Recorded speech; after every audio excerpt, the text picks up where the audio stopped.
Hello and welcome to our show. My name is João Fernandes, founder and CEO of DocDigitizer, and I will be your host for today's episode of Automation Notes. Brought to you by DocDigitizer, the Automation Notes podcast is a collection of new and inspiring insights about intelligent automation, where we will share and discuss with our guests the most recent trends, success stories, and promising projects in intelligent automation. Today, we have an amazing guest, Tim Olsen, Intelligent Automation Director at Hayes. Hi, team. Thanks for being on our show. Hi. Oh, thanks for the invite. It's great to be here. Likewise. Let's start our conversation by sharing with our audience who you are and what you do at Hayes. Yeah. Okay. Cool. So as you've introduced me, I'm Tim Olsen. I joined Hayes. I think it's about 10 months ago now, as the Intelligent Automation Director. And my role really has been around setting up the intelligent automation practice here, working with our sister company, James Harvard, who we consult through, and really just evangelizing for automation. Awesome. And how did you get into automation in the first place? Oh, yeah, that's been a long journey. So I won't go into my entire CV and bore everyone. But I actually started my career selling tickets on street corners, then moved into mobile phone sales, and then moved into store management, and then read a book called Project Management in a Week, and that got me a secondment in head office. And I was working on a project which was speech recognition systems and call steering. So I got quite heavily into speech recognition. And then moved into various other aspects of self-service. So, for example, putting kiosks in stores to top up mobile phones, queuing systems, and things like that. And then I worked on the CRM and the provisioning systems. And so when a customer interacts to buy a phone or something like that, we actually took it from a process that had 12 different touch points with different applications down to one single user interface. So automation has always been, kind of without me realizing it really, something that I've worked on throughout my career. An But underlying topic, perhaps when you are looking into the processes and deploying yeah, technology, right? absolutely. You know, things like lean, for example, it's always been there in the background. But more recently, I joined Capita as a head of project management for a department that was called RPA, whatever those three initials meant. And at the time, you know, I knew pretty much nothing about RPA, and there were 5 people in the team. And over the next 12 months, you know, we put in place all the frameworks, the governance, the methodologies, all from scratch. And we actually grew that center of excellence to 177 people. And Oh, we had a pipeline of around £10 million worth of benefits. So to my knowledge, that was the biggest COE at the time in the UK. And because we were growing that from scratch, you know, we didn't do everything the right way. We learned a lot of lessons the hard way, but that was a fantastic experience. Following Capita, I did independent consulting for, amongst others, Entity Data, where I helped to recover some failing COEs there, and then I moved on to Hayes. awesome. A side question: what do you think were the impacts of having your career as a sales op or in the operational part of the business? What do you think do you think that impacted the way you looked at RPA in the first place? That's a really good question. You know, I've always kind of been dragged kicking and screaming into IT because I didn't come to the position through one of coding. You know, if you asked me to go Hmm. and write a web page or something, I'd probably struggle, quite honestly. So I've always been involved with automation at, if you like, an orchestration level, a management level. Um, but I've always been keenly aware on both, you know,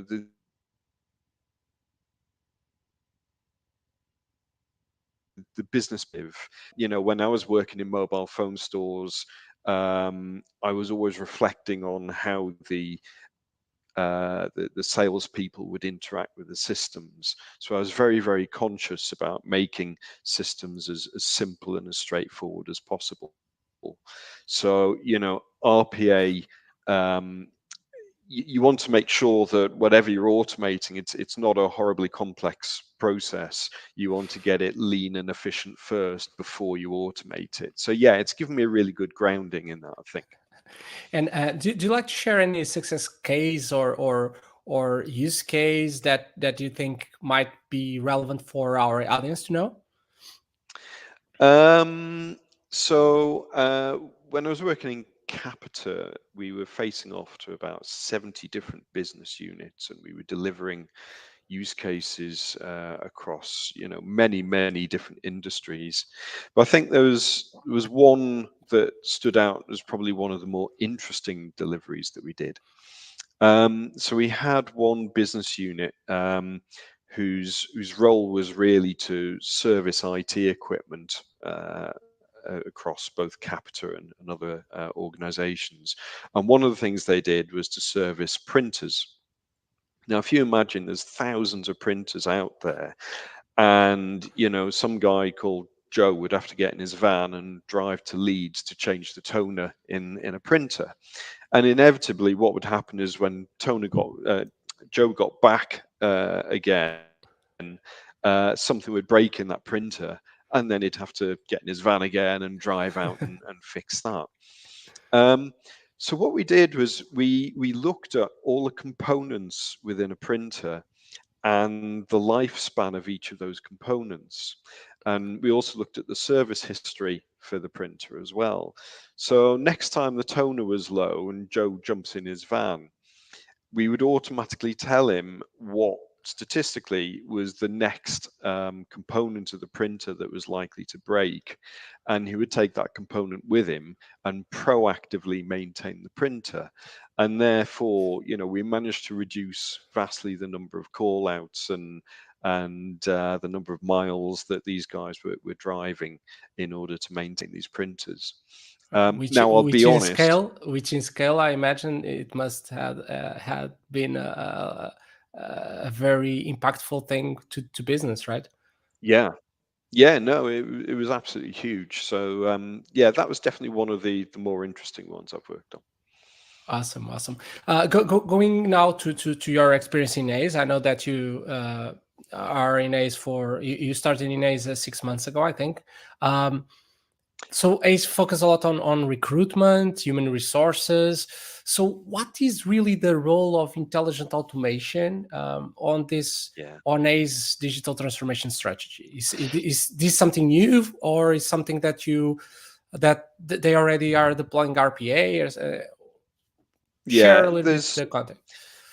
there's three aspects to automation within Hays, really.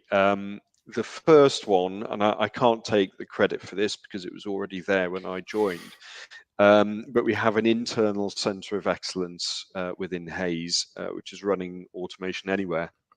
It's a fairly small COE, um, but that was put in place to try and improve the productivity and efficiency of you know, the processes that we have within Hays. And I think the sort of main driver for that initially was that we have around 27,000 timesheets that we have to process every week, and we have two payroll runs every week as well. So you can imagine the amount of processing that's involved there, and you know, a fair proportion of that was done manually. So we brought in Automation Anywhere, and we managed to automate a large proportion of those processes. And we've now rolled that out, as well as in addition to about another 50 processes right across Europe, Australia, and the Americas as well. And we're continuing to develop that program. One of the things which you might think we would be exceptionally good at is onboarding processes, but just like any other organization, we sometimes have hiccups there, and there's not the most efficient of processes at the moment. So we are going through a program at the moment to look at how we do that in all our global centers, and then automate those processes. And I think that will put us in a much better position. So that's the internal COE, which is one aspect.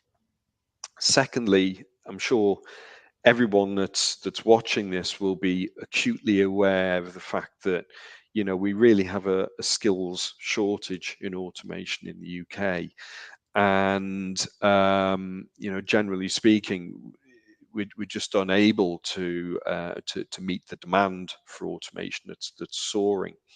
So, given what we do, we recognise that fact, and we've actually established a specialism for intelligent automation recruitment. So we provide dedicated consultants to find candidates for RPA, for BPM, for process mining, and for machine learning as well. So, all those roles are in incredibly high demand, and we have probably the UK's largest database of candidates there. So, we're really helping nationally to help meet that demand now. And then finally, I said there were three aspects. So James Harvard is our consulting arm, and I'm the lead consultant for intelligent automation through James Harvard. So that's where we try and provide, advisory for organizations that are perhaps thinking about starting automation but don't know how to get started, or potentially even to help recover organizations who've begun their journey but have stalled for some reason. Awesome, awesome. Three flavors, but a lot of synergies, I would say, between the three. Uh, Yeah. and and and I think the first two are where you see that creating a center of excellence is it's key for large Yeah. organizations, because there's a lot of lessons learned and process that in the first place it can benefit you internally, but at some point it can even open you new opportunities in terms of doing consultancy or recruitment, as you guys are doing. Mm, So congrats on that. um, mm, Looking to this to this landscape of automation, you mentioned RPA. You mentioned that you started working RPA when RPA probably was not the trend. that's It right. Yeah. was just three words that nobody knew. But now that there is a huge trend, a buzz around automation, RPA, intelligent automation. So everybody uses these buzzwords. Mm. So but is this something that is already changing the way companies are operating, or are we just on the tip of the iceberg? Yeah, it's a good question. So I think, the vast majority of organizations are aware of what automation is, and even, what RPA is now. Um, so the penetration, if you look at it at its highest level, the penetration is very high. Um, I think something like 80% of organizations have tried to implement automation in some way. But I think the struggle is when they actually come to scale automation, that is when things start to become quite difficult. And I Yeah. think the majority of organizations haven't yet moved out of pilot. Um, but I think one of the other key drivers at the moment is that, of course, we've just come out of a pandemic, and that has really shone the light on automation because all of a sudden everybody had to start working from home. And those are organizations who are working on quite manual processes. They may quite literally have had a process which involved John having a piece of paper here and having to give it to Eric on the next desk, and all Exactly. of a sudden those processes just fell over.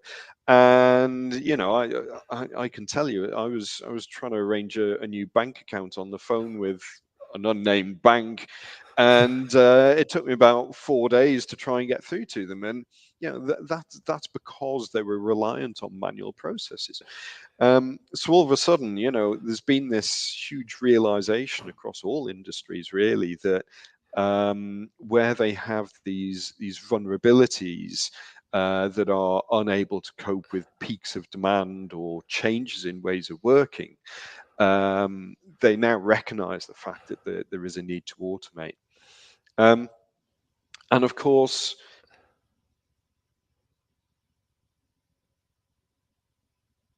the other thing also through coronavirus is the fact that um, you know we just don't have the staff in the system anymore.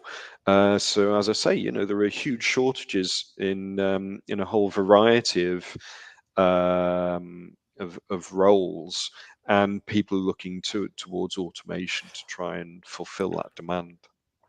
Yeah, yeah, and but where do you see companies get wrong when they are implementing this? Because for some of the companies, they were forced to start investing on this, but probably not in the best way, right? Yeah, okay. So I've spent a lot of my time scaling COEs effectively. Okay. Um, and I've seen, if I refer to it as a typical journey, now I have to caveat that there is no such thing as a typical journey, right? Yeah, Everybody exactly. approaches automation in different ways and experiences different problems.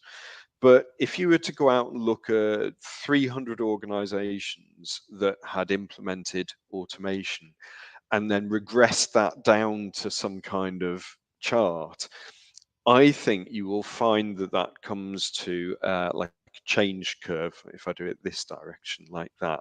Yeah, And just let me talk through that a little bit in a bit more detail, right? So inevitably, the way automation starts is you have a department which has a high number of manual processes. It might be something like finance, yeah, and maybe people are processing invoices. You have a large team there, and some bright spark, maybe the head of finance or procurement or something says, well, actually, I've seen this system elsewhere, RPA, and I think it'd be great if we put this in. So he gets a developer and he gets a few licenses, and he knows what processes he wants to use them on. So puts them to work, and hey ho, you get these bots running those processes, and it's fantastic. It does what it says on the tin. Everything looks easy, and Bob's your uncle, right? So that's all going great, and then you get someone a bit higher up, maybe a director, who says, "Hey, I've seen what you're doing there. That looks great.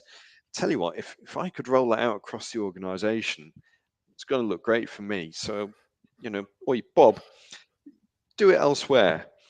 And that's how it starts. But then things all of a sudden get a lot more difficult because Bob finds that he's having to approach other departments who actually are scared that they will lose their jobs.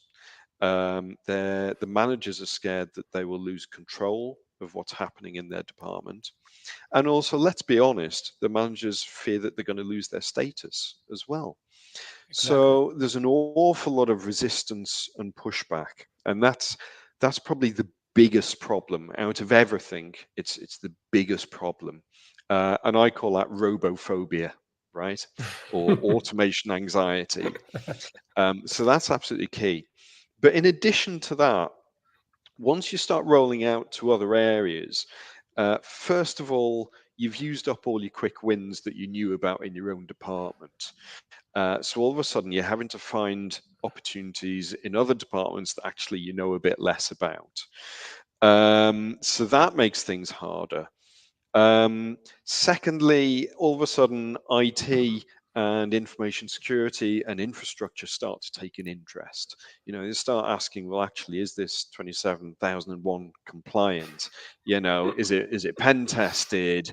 What firewalls do we need? And everything that goes with that. And life just gets so much more difficult.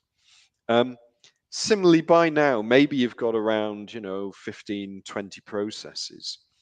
And all of a sudden, you're finding that that developer that you had is spending 30% of his time just maintaining the bots that you've got. And he doesn't have time to focus on just building the new ones. Yeah, Um, so at around this point, you enter what's called the trough of disillusionment. And one of two things happens. The first option is the organization says, sorry, Bob, but this is just too hard. And they throw in the towel and they just give up. The other thing that happens is you start to learn your lessons and put in place frameworks that allow you to build. Um, and if I give you an example, in effect, what I'm talking about here is starting to create a center of excellence, right? exactly. So, you start to think about your methodologies, structured methodologies. You put in place governance with sponsorship. Um, you put in place really strong communication strategies, education strategies, um, and you have a transparent objective that is agreed by the CEO, by the CEO, and that is cascaded down. And hopefully that is an objective that is not about losing heads, but it's about improving ways of working for people and assisting people. um, and you also look at service management, because that is absolutely key. For every 20 bots, you probably need one person who is dedicated to just managing your bots. You put the right tooling in place, you share knowledge, everybody feels accountable, and they understand what needs to be done. And by doing this, you then create the upward trajectory. It becomes performant, and you start to get your successes. You find more opportunities, and the program starts to be successful. Um, and in order to really mature that, one of the key things is rather than uh, your BAs or whoever going out and finding opportunities, once you've built trust within the organization, the workforce will start They to will come to you emerge. with Yeah, opportunities. So you're getting bottom up as well as top down. And when that happens, you start to have a self-fulfilling program. You've got enough opportunities coming in for you to be able to pick and choose and develop the best ones. And people start to see the success stories, and it's like rolling a snowball. Yeah, it becomes bigger. the robots um, became the part of the company yeah, as employees of almost. course. Absolutely. It's about embedding it into the culture. So I talked about communication and education, but it's about getting it in on your induction training. Everybody who joins needs to know about RPA, and it's about reducing the fear. Don't call them robots, call them digital assistants. Yeah, that's a much friendlier term, and it helps you get across the fact that it's about augmenting humans rather than replacing them. Yeah. Very, Um, very powerful thought. Yeah, yeah, absolutely. And it is these little things. Uh, for example, and I always struggle to say this word, anthropomorphism, I think it is. It's about giving your bots human characteristics. So name your bots, yeah, and then you'll find that the people who are in the teams who use the bots start to treat it as a team worker. They'll talk about it. They'll say, Rob, has got rid of this backlog now. He's doing a great job. You know, I've even known, it's a bit extreme, but I've known people to take like a little robot cutout or something with them when they go out for team drinks. But it's about encouraging people to think of a digital worker as part of the broader team. That's absolutely key. Yeah. Awesome. And how do you see this this intelligent automation space in 5 years from now? Um, Good question. So there's a number of things that I think we're going to see develop. Um, the first one is about the way that we interact with bots, and the different channels we use. Um, I'm a firm believer in speech recognition, and I don't think it's yet had its day. So I was there, I'm showing my age now. I was there when text messaging first started. And I remember we looked at the phones doing them and I thought, well, why the hell would anybody want that? Yeah. Yeah. I was also there when video calling started on phones and nobody adopted that, right? But now everybody's video calling, aren't they? Yeah. So you have to have advancements in technology, but the culture also needs to be ready to take advantage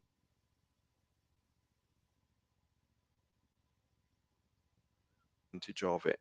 And I don't think so will become a point where actually we use speech as the main way of interacting with computers and bots. So that is key. Um, I think we're going to see the RPA market change in a big way. Power Automate has obviously joined the fray.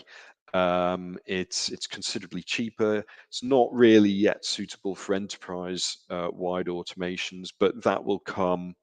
And I think it's going to put the other vendors under considerable pressure to lower their prices. So that's a big one. I think business process management, BPM or BPMS, is going to be really big. And let me explain why this is. So if you think about hyper automation at the moment, you tend to picture it with RPA in the middle and then all the other aspects around it, whether it's OCR, NLP, etc., all around it as complementary technologies. And what we tend to do is when we look at journeys, we look at the applications first and then try and join them up using RPA or other systems. But I think BPM enables you to look at a user journey as the primary focus, agnostic of the technologies that go along with it. Um, and I think we will start to see BPM as becoming the core of the hyper automation ecosystem, and it will orchestrate and call upon all the other technologies as and when they're required to fulfill that journey. So, you're already seeing a certain amount of convergence between RPA and workflow systems. So ServiceNow have recently started doing RPA. Blue Prism was nearly bought out by the owners of Tibco, and I think whoever first joins really enterprise scale RPA and enterprise scale BPM together seamlessly will be onto something of a winner.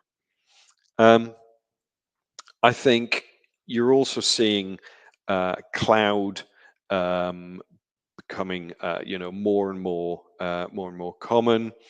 And I think we will start to see RPA as a service becoming much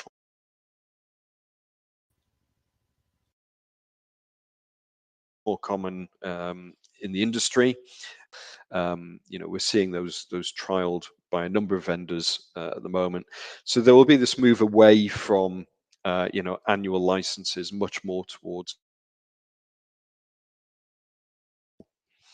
And finally, there's a lot of talk around the metaverse and what that will involve for automation.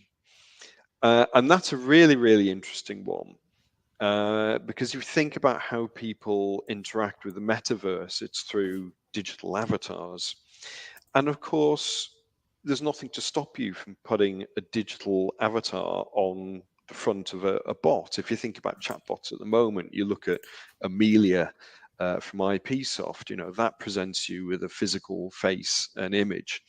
So what if your team are all working in the metaverse and you've got 5 humans and a digital worker that are all presented by some form of avatar? You can interact with that. Possibly, you may not even know that you're interacting with a bot. So I think the metaverse opens a whole can of worms, and we don't really know where that will lead. And finally, there's the